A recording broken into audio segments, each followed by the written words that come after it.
Oke, kalau kalian ingat nih, di awal-awal anime ini tayang, Tanjiro itu berhadapan dengan sosok dua anak misterius yang mengenakan topeng dalam latihan yang ia jalani untuk bergabung ke Demon Slayer Corps. Nah, mereka lah itu yang disebut sebagai Sabito dan Makomo. Anak-anak misterius yang menjadi pelatih Tanjiro di masa pelatihannya itu. Tapi pertanyaannya nih, siapakah mereka sebenarnya? Oke, ceritanya akan menarik, buat kita intro dulu.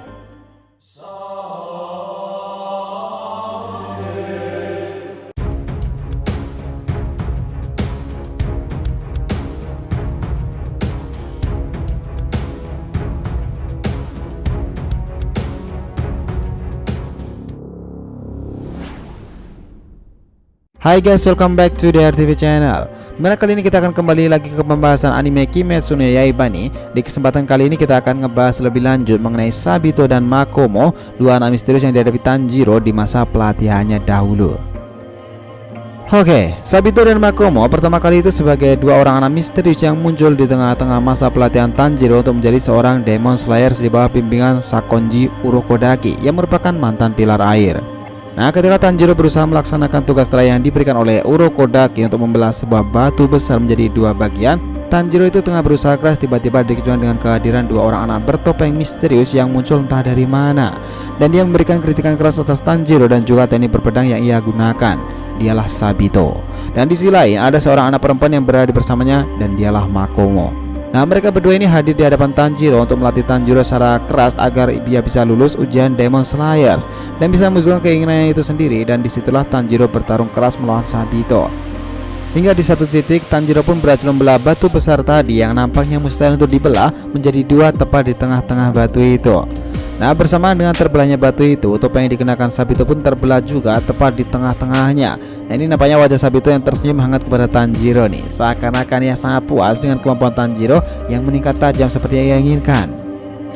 Berikut terlaksananya tugas terakhir yang diberikan oleh Urokodaki tadi.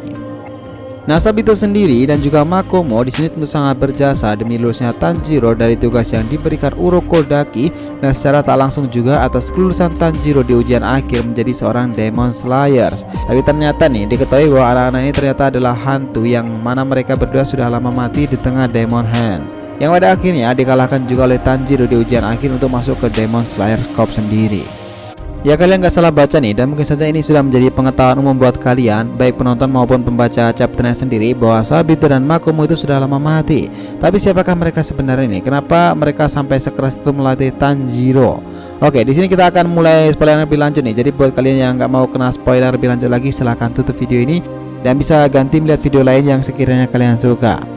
Nah, Sabito adalah sosok anak laki-laki yang serius, keras dan tegas, sementara Makomo adalah seorang anak perempuan yang lebih penyabar dan lemah lembut. Tidak banyak yang bisa digali nih lebih lanjut mengenai Makomo, hanya saja yang diketahui ia dan Sabito itu adalah rentang usianya yang sama, dan keduanya pernah diadopsi dan kemudian dijadikan murid oleh Sakonji Urokodaki. Mereka juga merupakan anak-anak calon anggota Demon Slayer Corps yang sayangnya dalam ujian akhir seleksi calon anggota Demon Slayer itu, yaitu bertahan 7 dari 7 malam di gunung yang dihuni iblis, mereka berdua gagal menjalani ujian itu dan berakhir di tangan Hand Demon yang secara spesifik memiliki kebencian kepada sang mantan pilar itu dan sangat ingin membalas dendamnya kepada Urokodaki dengan membunuh semua calon Demon Slayer yang pernah ia didik, dengan harapan agar ia bisa menyiksa Urokodaki dengan perasaan menyesal dan bersalah yang luar biasa.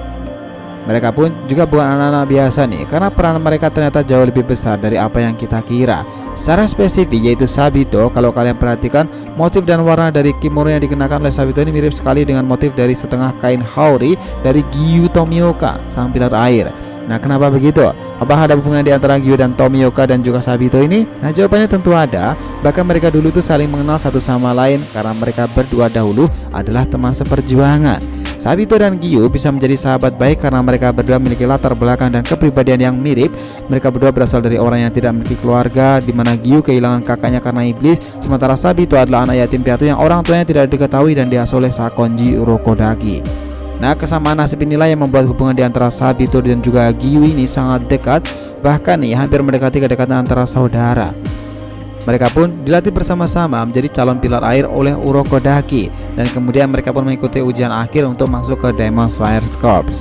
Namun naasnya dalam ujian tersebut Sabito pun tewas untuk melindungi Giyu dari serangan iblis tadi, dan Giyu pun berakhir tak sadarkan diri. Hingga pada akhirnya saat Giyu terbangun dan tersadar dari pingsannya itu, ujian seleksi Demon Slayer Corps sudah berakhir, dan di saat itulah dia tersadar bahwa dirinya tidak membunuh seekor atau mungkin seseorang iblis pun selama ujian tadi. Dan yang terburuk, dia mengetahui bahwa Sabito telah gugur dalam ujian tadi dalam upaya untuk melindungi dirinya. Nah, menjadi bahwa Sabito tewas demi dirinya yang gagal mengalahkan seorang iblis pun, Giyu menerima kenyataan dengan tidak nyaman. Kematian Sabito membuat Giyu itu tidak bangga atas keberhasilannya bertahan dalam ujian tersebut, dan membuat Giyu semakin terperangkap dalam kebencian mendalam kepada dirinya sendiri, dan ia memandang keberhasilannya menjadi Demon Slayer dan lebih lanjut yaitu situasinya sebagai seorang Hashira sebagai sebuah aib. Dimana dalam jangka panjang nih, kematian Sabito ini membuat sosok Giyu menjadi seorang pendiam yang tidak mau bergaul dengan siapapun dan mempunyai pandangan yang sinis terhadap kehidupan, terutama kepada dirinya sendiri nih. Jadi ini tidak mengherankan, Giyu pun menjadi sosok yang tidak begitu disukai oleh para pilar lainnya, dan Giyu sendiri nampaknya tidak peduli akan fakta-fakta itu, karena atau ia juga menganggap dirinya sendiri tidak layak untuk berdiri di antara bahkan menjadi seorang Hashira, dimana baginya menjadi seorang Hashira itu hanyalah aib yang bahkan memperburuk keadaan dirinya sendiri. Dimana hal itu pula malah membuat Giyu itu semakin membenci dirinya sendiri lebih jauh lagi. Nah, hingga pada satu titik hari Tanjiro itu datang menghampiri dirinya dan meminta Giyu untuk membuka dirinya lebih lanjut. Dimana pada awalnya jelas Giyu tidak nyaman dengan pertanyaan yang Demon Slayer muda ini katakan, tetapi kemudian karena terlalu banyak didesak atau mungkin Giyu sendiri juga semakin tidak nyaman, dan juga karena ia sendiri tentunya tidak akan tega berbuat kasar kepada Tanjiro mengingat bagaimana perannya kepada dua bersaudara itu selama ini. Hingga pada saat akhirnya pun Giyu pun membongkar mengenai Sabito ini dan berbagai hal yang menghantui pikirannya selama ini. Tanjiro pun menyadarkan Giyu akan salah satu perkataan lama Sabito, yaitu jangan sekalipun berpikir untuk bunuh diri. Jika kau berpikir seperti ini, maka kita akan berhenti menjadi sahabat. Mendengar perkataan kawan lawannya itu, tentu Giyu tersadar akan kesalahan selama ini, akan bagaimana ia memandang segala sesuatunya. Bahkan hingga ke titik ia membuat kebencian yang sangat mendalam kepada dirinya sendiri. Jauh di dalam hatinya itu sendiri, Giyu sebenarnya masih peduli akan kawan-kawan lamanya itu, tetapi tanpa sadar nih, apa yang ia lakukan selama itu malah mengkhianati sahabatnya sendiri. Nah, ini artinya nih, meski Sabito memiliki kesan awal yang keras dan kurang bersahabat, jauh di dalam hatinya Sabito adalah anak yang sangat baik nih, perhatian dan peduli kepada teman-temannya, persis seperti apa yang dikatakan Giyu tentang dirinya itu. Dimana kisah Giyu dan Sabito ini juga bisa menjadi refleksi untuk kita para penonton untuk jangan terlalu lama berlarut-larut dalam kesedihan dan penyesalan, dan juga untuk bisa lebih menerima kenyataan ini dan juga mencintai diri sendiri apapun yang terjadi. Bahasa kerennya sekarang itu self love lah. Nah, pada akhirnya nggak cuma Tanjiro saja yang dipengaruhi, tapi bahkan juga sampai Giyu pun sebenarnya terpengaruh atas keberadaan Sabito sendiri. Giyu memang sebegitu sayangnya kepada Sabito sampai-sampai ia membuat motif kimono miliknya itu untuk dijadikan motif di setengah haorinya itu. Nah, gimana? Guys, itulah tadi Sabito dan Makomo, sepasang anak misterius yang pernah menjadi mentor bagi Tanjiro sendiri dan peranannya dalam cerita ini melalui masa lalu mereka berdua, dan salah satunya terhubung melalui Tomioka Giyu. Bukankah ini menarik? Jadi jangan lupa kasih saran di kolom komentar dan subscribe channel ini. Semoga ceritanya itu memberikan informasi dalam tiap pembahasan animenya. Thank you telah menonton konten di RTV and we'll be come back.